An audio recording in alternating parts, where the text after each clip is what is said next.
Thank you very much.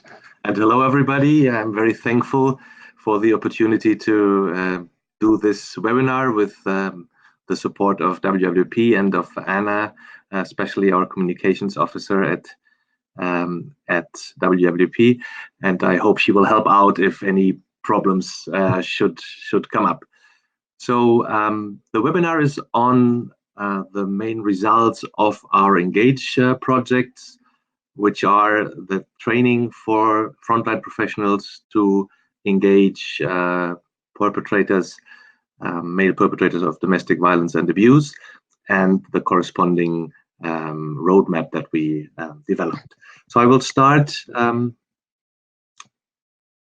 by giving you an overview of the 45 minutes of my presentations. I will give you an introduction to the Engage project, what the main ideas and aims were, the needs analysis that we carried out within the project, and then I will tell you about the main products of the Engage roadmap and more extensively the Engage training package that are already available on the project website within the WWP EN website, and that you that are available there for your use. And we did do a pilot implementation within the Engage project, and I will give you some preliminary results of the evaluation of that pilot implementation of both the roadmap and the training package before we then come to the questions and discussion part at the end of the webinar. So please type in any questions that you might have for that part. So the Engage project, as most of the work we do with the perpetrators of domestic violence and abuse, was developed within the framework of the Istanbul Convention that you probably all know. Especially important there, Article 16 on the preventive intervention and treatment programs for perpetrators, and specifically the third paragraph on the priority of the safety of, support for, and human rights of victims in the work with perpetrators.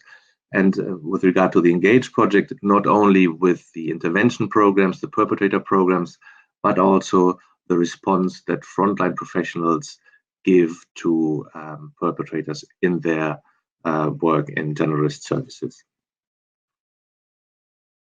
So the idea of the Engage project, partially and relating to the importance of the rights and needs of the victims, came also from some data on the importance of changing the perpetrators' behavior from the victims and survivors' point of view. And we found some interesting data from the European-wide survey on violence against women that was published by the European Fundamental Rights Agency about 5 years ago, and that you probably all know, one of the most important European-wide studies on violence against women, with I think more than 40,000 women surveyed.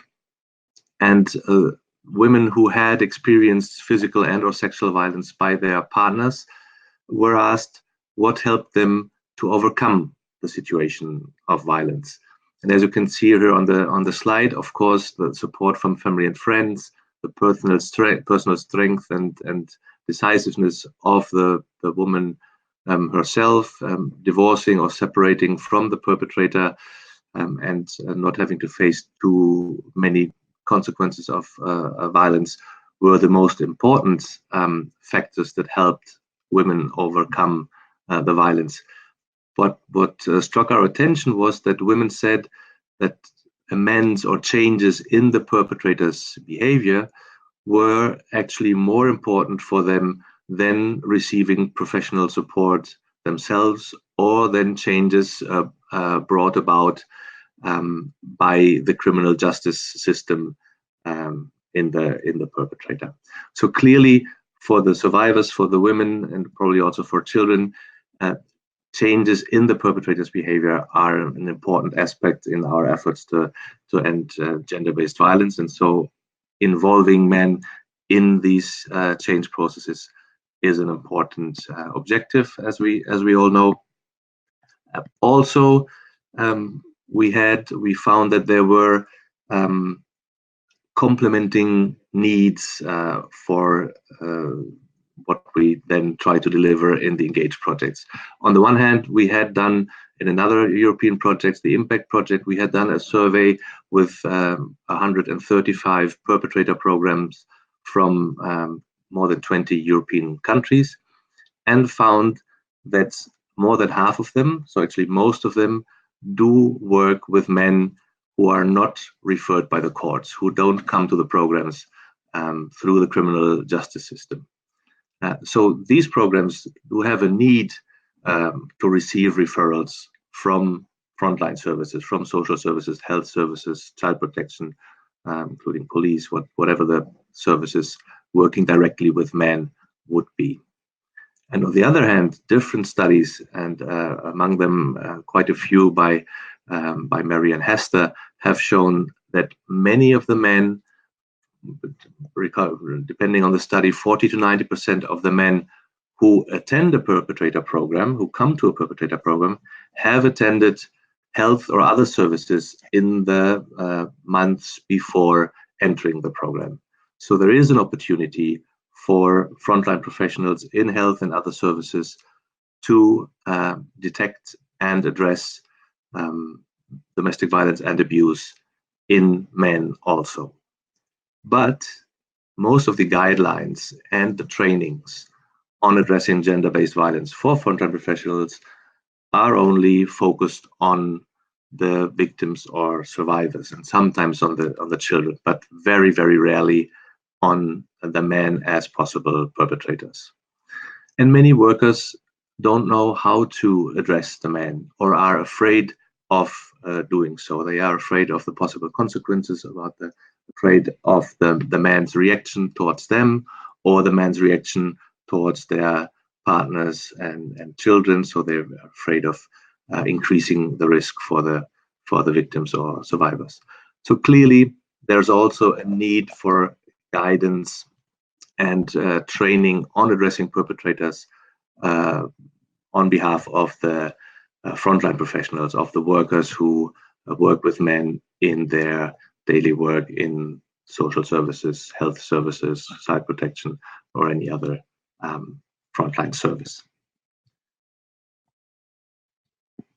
So, seeing all these data and these complementing needs, we made a proposal for this project to the European Commission, and the aim of the project, of course, was to increase the safety of women and children by promoting a coordinated multi-agency response to the perpetrators, to improve the quantity and quality of referrals from these frontline services to specialized perpetrator programs.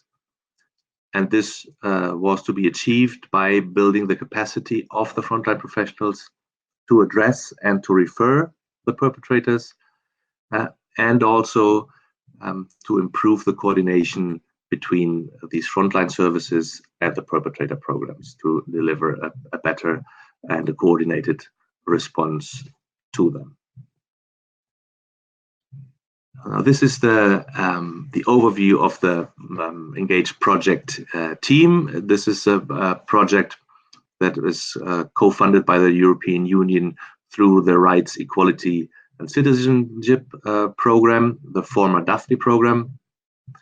It started in the beginning of 2018 and will finish by the end of this year. And the partners involved were ourselves at Connexus as coordinators, two partners from France, Citel and Terra Vivre. From Italy, we had colleagues from CAM and the Florence City Council, and WWP EN is involved mainly as a disseminating partner. And importantly, we had as an advisory board our colleagues Mary and Hester from the University of Bristol and Neil Blacklock from Respect, who have been an important advisory group and have given very, very helpful input on the different stages of the project. And this is a picture from the final conference that we did actually a week ago, last Tuesday, in Florence, where we presented most of the results of the project. So this is an overview over the different phases of the project. There was a first phase of needs analysis, where we did, and I will explain that with a bit more of detail in a while, where we did focus groups and interviews with frontline professionals, with perpetrators who were on our programs, but also with experts in the work with perpetrators. We reviewed the literature to see what others had done and thought about regarding engaging men in frontline services. And of course, we also based the project on our experience in the work with perpetrators and in delivering this kind of training to frontline professionals. The main phase then was the development of the roadmap, the guidelines for frontline professionals, and of the training package, which consists in a PowerPoint presentation, and much of what you're going to see later is the PowerPoint of this training package. And there are also some guidelines for professionals to deliver the training to frontline professionals. And then after developing these main products in a draft version and a pilot version, we implemented the roadmap in the 3 partner countries, in France, in Italy, and in Spain, with frontline professionals, and evaluated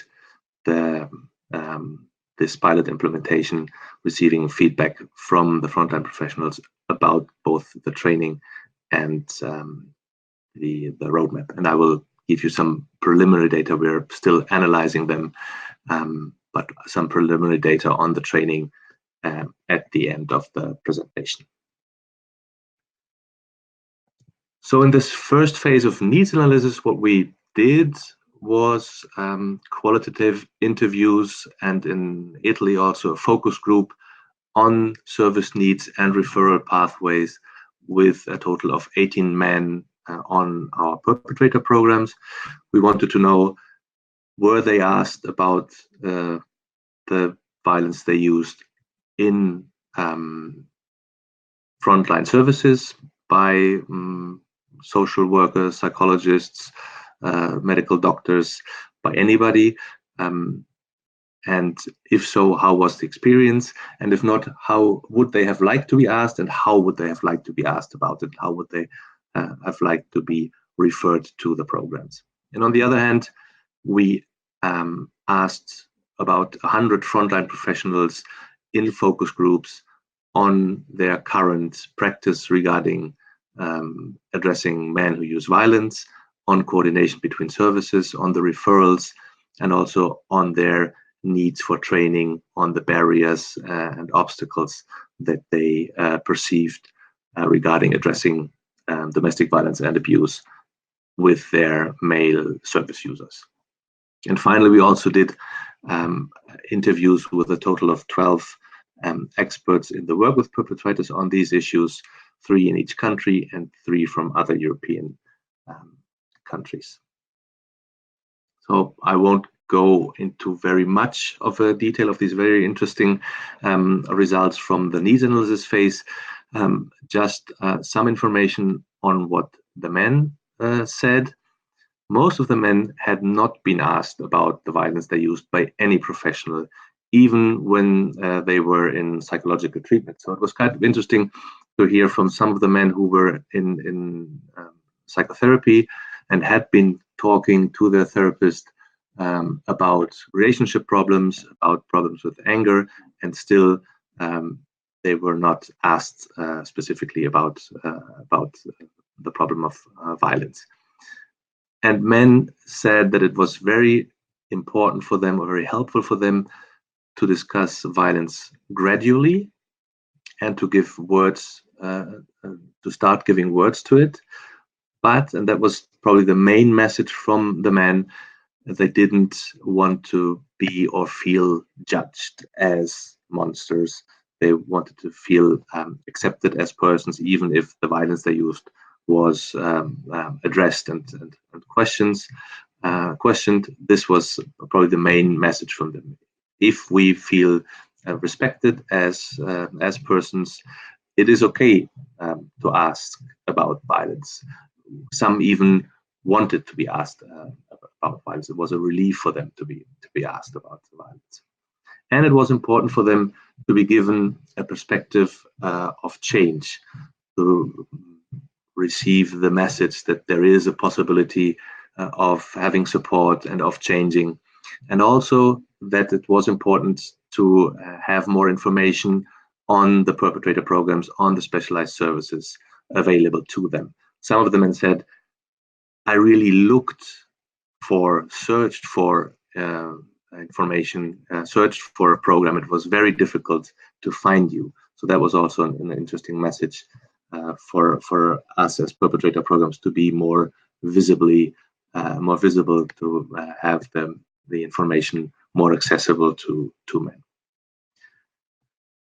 If we look at what the professionals told us, the frontline professionals that we did the focus groups with, most of them, more than 80%, had never ever received any specific training on addressing domestic violence and abuse in their male service users. Less than half of them knew a perpetrator, at least one perpetrator program that they could refer a man to if they identified domestic violence. And less than 20% had ever referred a man to a program. But on the other hand, almost all professionals had identified or suspected about domestic violence in at least one of the men they had worked with. Some knew about the violence to the partners, and some had identified it or suspected about the domestic violence through their interaction with the man. But far less had then addressed the violence with the man, had asked about it, even if they had identified it or suspected it. So that was really confirming the data that we looked at before. There is clearly a difficulty in addressing the violence, even if there is that has been identified or suspected. There are many obstacles that the frontline professionals mentioned to us to explain why often they did not address the violence that they suspected in the man they worked with. The main obstacles that frontline professionals talked about were a lack of knowledge and skills. So I don't know how to do this. I think I should do it. I think I should ask about it, but I don't know how. The typical denial and minimization in the man was an obstacle for many frontline professionals. As I mentioned before, the fear of putting victims at risk through asking the man about the violence was an important issue for many professionals, but also the fear of losing rapport or the therapeutic relationship, working relationship with the man. So if I ask him, he'll get angry and he won't come back, or he will not come to our service anymore. And also, in some cases, the fear of violent reactions towards the professionals themselves by the men if being asked about domestic violence and abuse. And in some cases also there were legal or deontological professional concerns about asking about this if there were no legal facts. So if I don't have a sentence or a protection order, then how can I ask about this, and what are my legal obligations if I do ask about it and he discloses violence then. And another, last but not least, another important obstacle that many frontline professionals in the 3 countries mentioned were their own prejudices, positions, the normalization of violence, even by professionals in some, especially in some areas of work, for example, substance abuse treatment, and their prejudices towards the men who use violence also, and in some cases also the impact that the issue of violence has in our own lives as professionals, and that made it difficult to address the issue with the male service users. So it was quite an important and interesting range of different obstacles that we then would try to address through the projects, through the roadmap and the training program. So the roadmap has, in consequence, the objective to assist and help frontline professionals with these issues. Frontline professionals in healthcare, social, child protection services, police, and others who are in contact with men, and to help them address the violence, identify the violence, and address the violence in these male service users. And as we've seen before, it is an important issue for many of the victims that somebody does some work with their partners or ex-partners to change and to keep them and their children safe from the violence. So it is an important step in preventing the violence. And I don't know if you've seen the roadmap. It is, as I said, available. We're currently now revising based upon the feedback that we've had from the frontline professionals. We're revising the roadmaps in the different languages. This is the table of contents. There's an introduction about power control, the consequences of violence and abuse, and a chapter on ensuring accountability and victim safety as one of the most important guiding principles of all our work with the men, also in frontline services. There's a chapter on the beliefs and positions towards men who use violence on behalf of the frontline professionals, so talking about some myths that many people do have. And then we start with an overview, a flowchart of the 4 steps that we ask frontline professionals to do, and that both the roadmap and the training are mainly about. The first step is identifying domestic violence abuse in the men.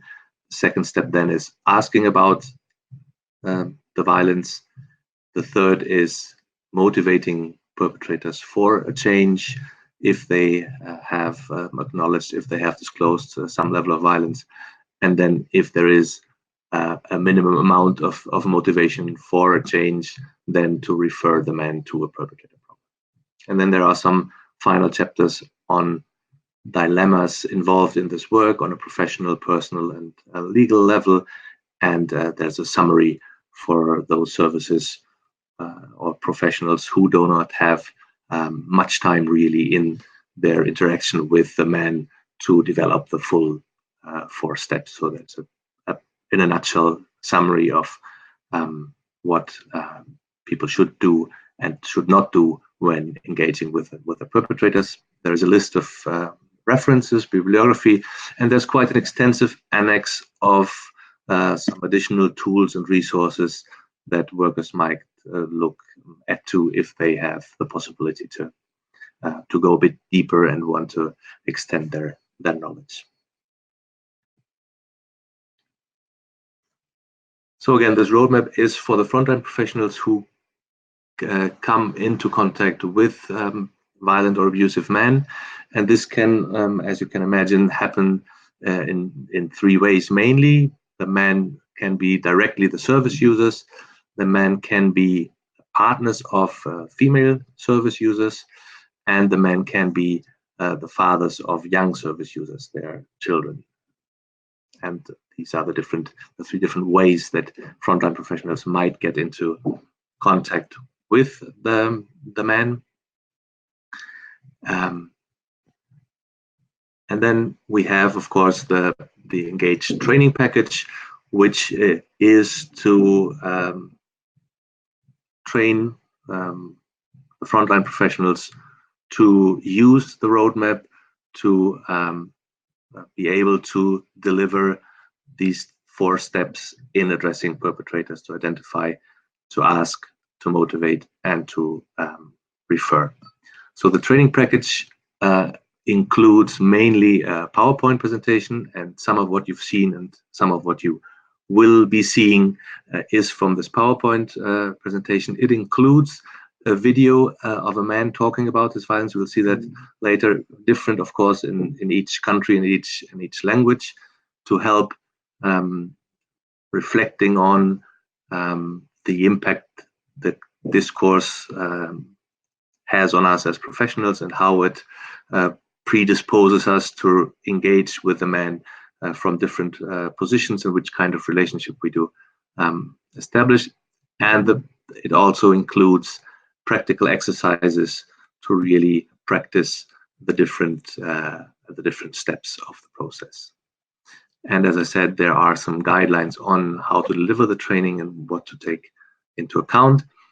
And from the literature review, we found that what was actually effective in training professionals on addressing gender-based violence or domestic violence more generally was that there was some conceptual input, theoretical input, the practice part that we have, but also that there was a follow-up session, so that there was not only one training session to deliver all the content and do the knowledge and skills building, but that there was a booster session, a follow-up session a few months after the first training session to really see how the transfer to practice was going, to somehow supervise the process of applying what was learned in the initial session to the daily work of the professionals in their jobs, and to really review the implementation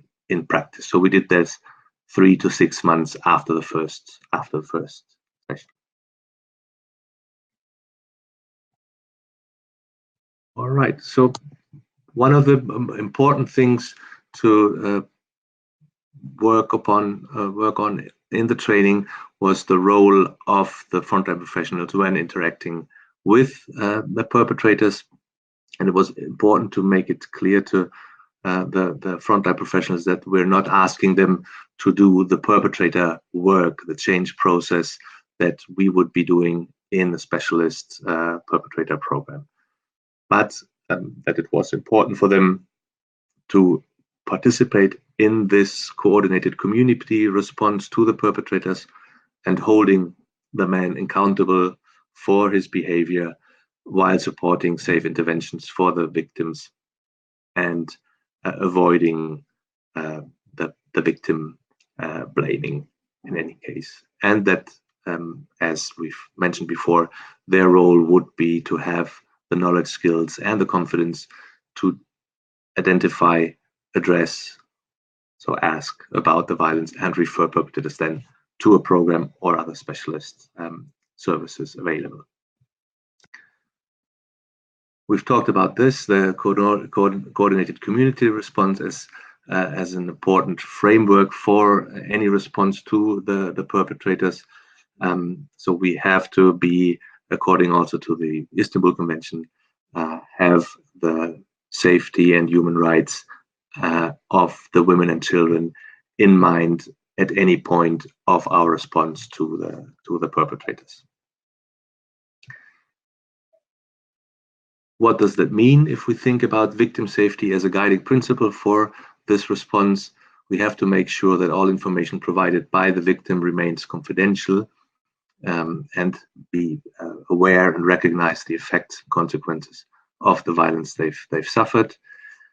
We have to be aware also of the expectations that some women may have about the perpetrator's change and how that can impact on their decisions for example, to leave on the safety measures they take, etc. So that's an important thing to have in mind.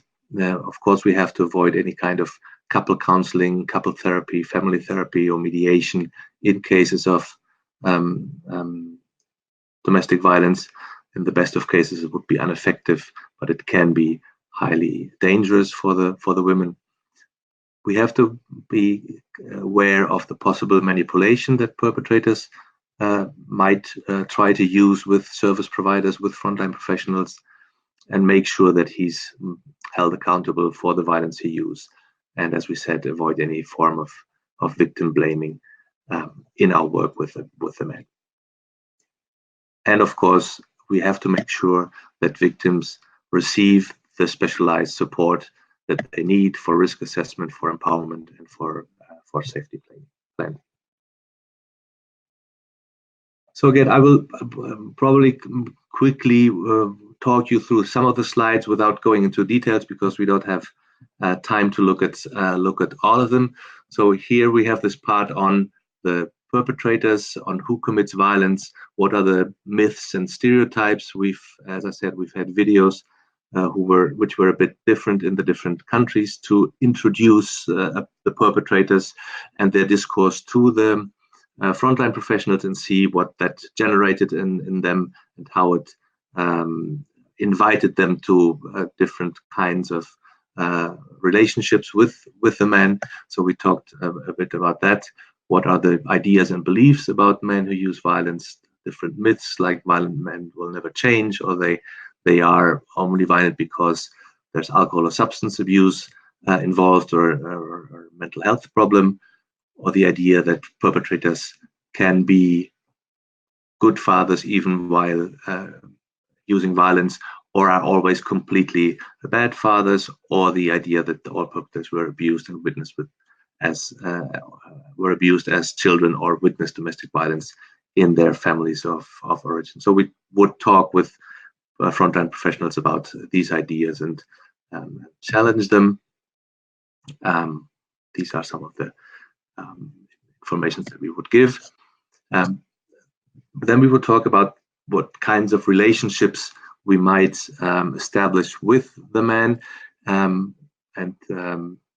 From Ivy and Newman, we adapted this idea of the possible collusion with the men, where we would build an alliance easily because we don't challenge their violent behavior and would buy into their victim blaming position or minimizing position.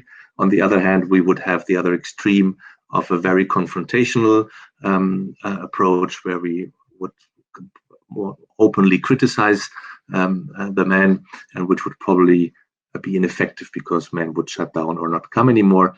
And the proposal of a more balanced position or relationship with them, where on the one hand we would accept them as persons and try to understand their experience and history, but on the other hand would clearly challenge any violence and abuse that they use, or any discourse that would support the violence, or any justification. So this is an important issue for the frontline professionals. See, how can we relate to the man in a way that is effective? So then we would go through the different steps of the process, how to identify domestic violence and abuse in men. What are the indicators that we that we can use to suspect that this man uses violence? Of course, men present to services in a different way and rarely would openly disclose a problem of domestic violence or ask for help with domestic violence directly. The indicators in the man's discourse can be that they talk about relational behaviors that directly constitute different types of violence. They might refer jealous behavior. They might display sexist or misogynistic attitudes, or make comments about the partner or women in general. Or they might use like euphemisms that could indicate any of the above. So they might talk about we are having a big fight or a strong argument, then we would have to really ask for what they mean by that and what did actually happen there. We won't have time to go through all these different indicators in the man's or the partner's behavior.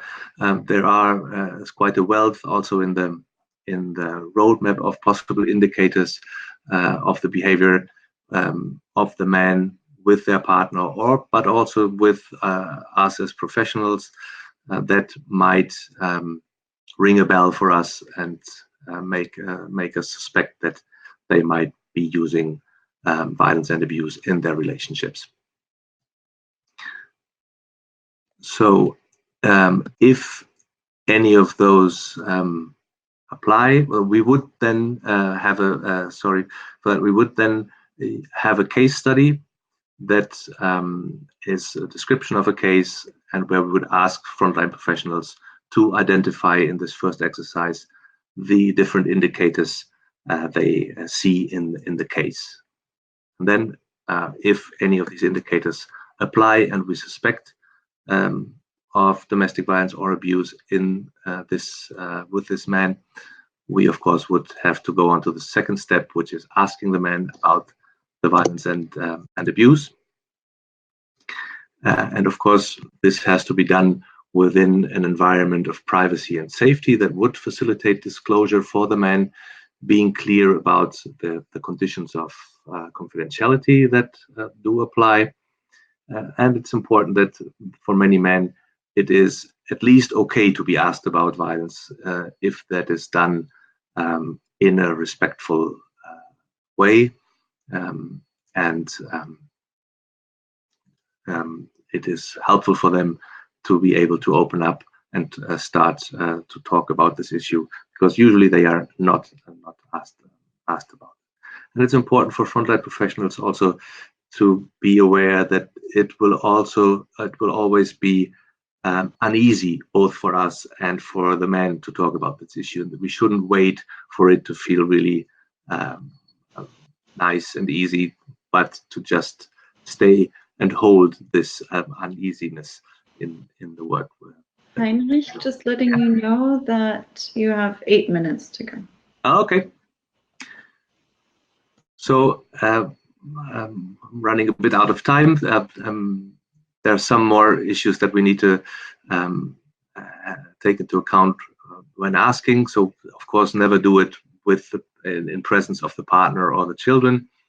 And the proposal is to start addressing it through progressive questions, from more generic ones to more specific ones and more focused ones in this funnel question systems. We can't go into much detail, but you could start by a very general question about how things are at home, how the relationship is going, how are things with the partner, asking about that most couples do argue sometimes. How are the discussions or the arguments with your partner? What happens when things get worse?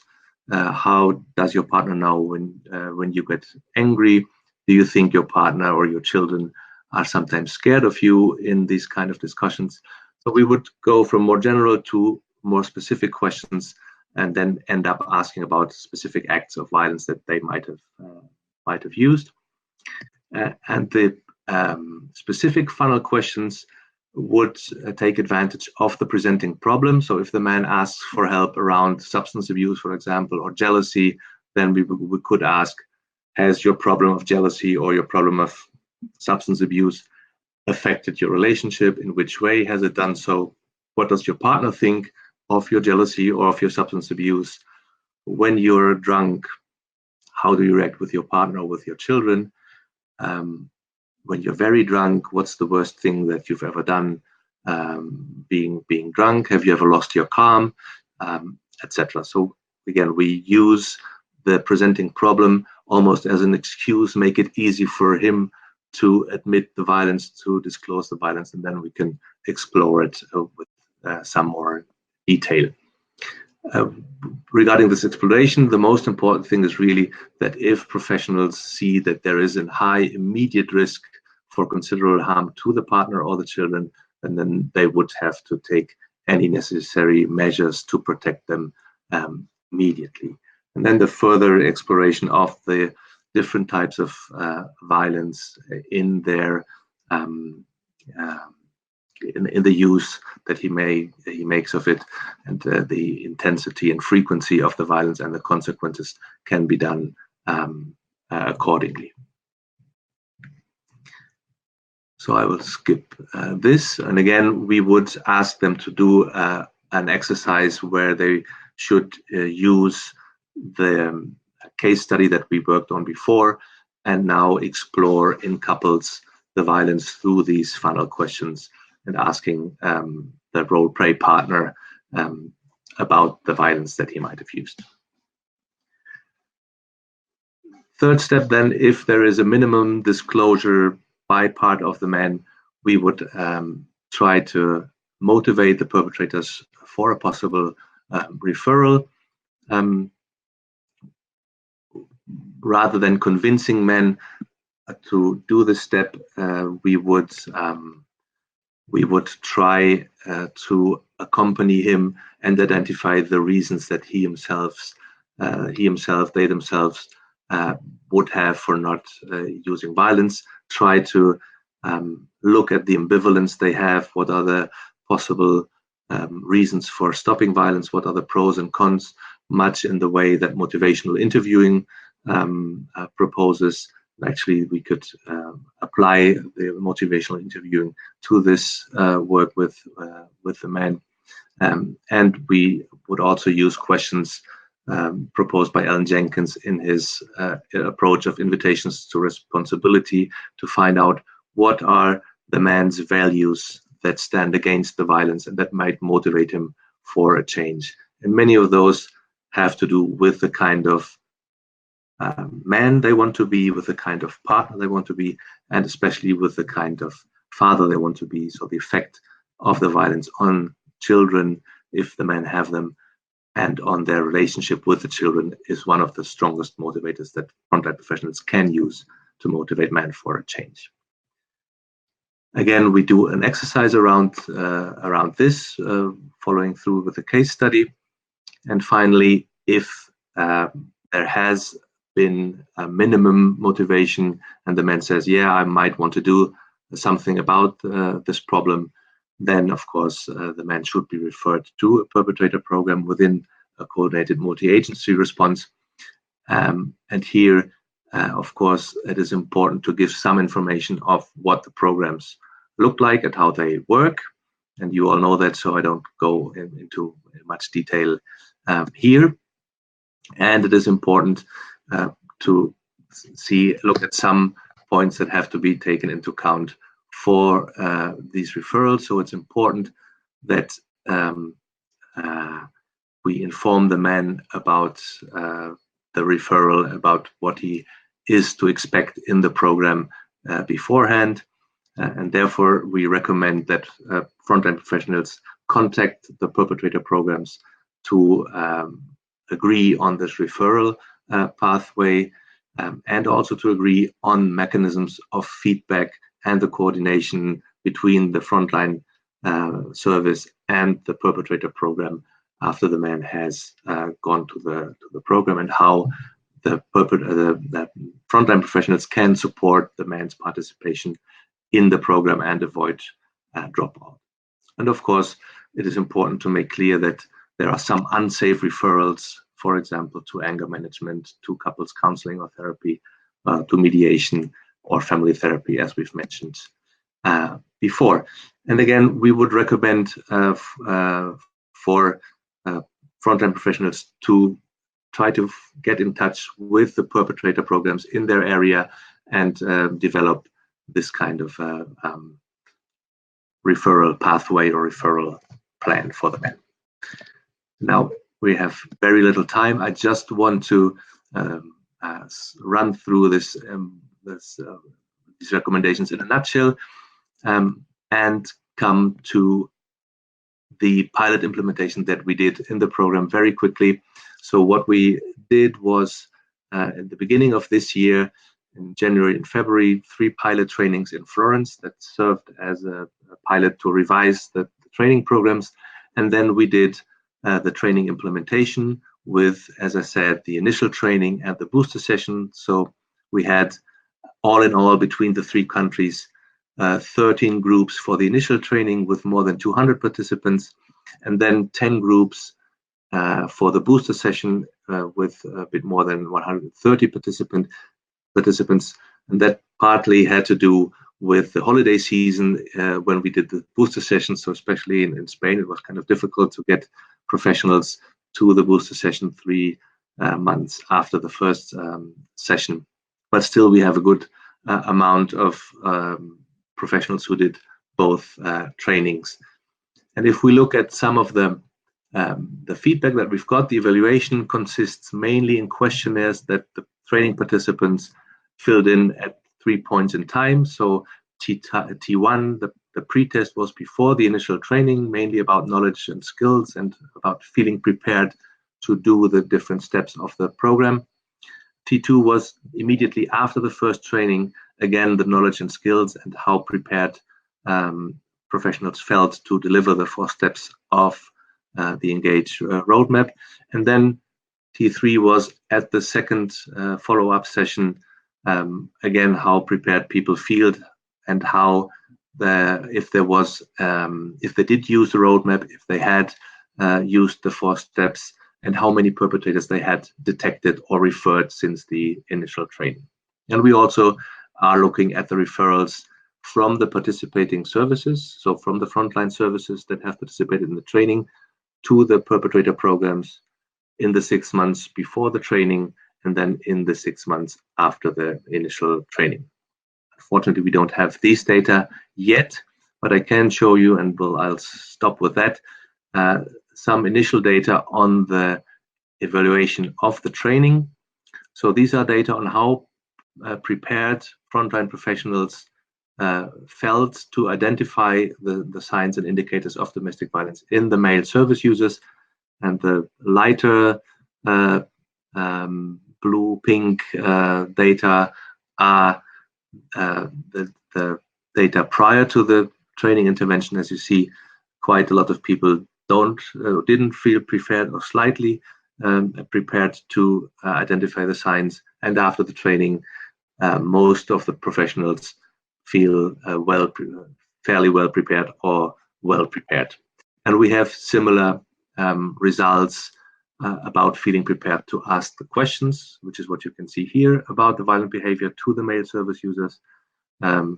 All the answers move into the right direction. So people after the training do feel quite a bit more prepared to ask the question to the service users, to motivate men to seek help and to change their behavior, and finally also to refer the men to a perpetrator program or another specialized service.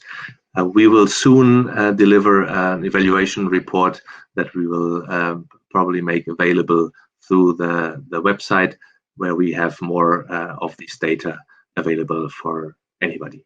I'm sorry that I took a bit more of the time, and I'm happy to hear your questions and comments now. So we have a first question from Dimitria. And I think I would just briefly answer that question, actually. I believe it was 18 men who were interviewed as part of the needs analysis, correct? Exactly. Yes, it was 18 men. There was just one group in each country of men on the different programs. Okay. Yes. Also, and then we had another question, which actually came up several times, and I wrote it down as one of my questions as well. So this is from Attila, who's asking if it would be possible to replicate this project to other countries. And I was wondering if you could maybe just talk a little bit about what the process would be like if somebody would be interested to do that. Of course, I mean, the idea of the project is to make this available to anybody. We have the English version, of course, of all the materials, both the roadmap and the training package with the PowerPoint and the guidelines to deliver the training. That is available already on the website. The final versions will be available very soon. And of course, we'd be happy for people to translate that into their languages and use it. And if there's any guidance or support needed, we might look at asking for some funding for some kind of a follow-up project. But the materials, of course, are there and are there to be used. And of course, we'd be happy to give some initial guidance or information on that. I don't know if I'm answering the question, but of course the idea is for this to be used as extensively as possible. Attila, do you feel that answered your question? Somebody's typing in the chat, so we'll just wait a moment.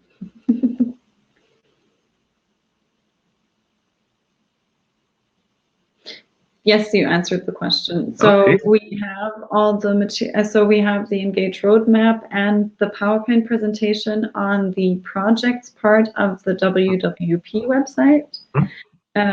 So if you go on our website and then just at the top, projects and Engage, so you can find all the information there.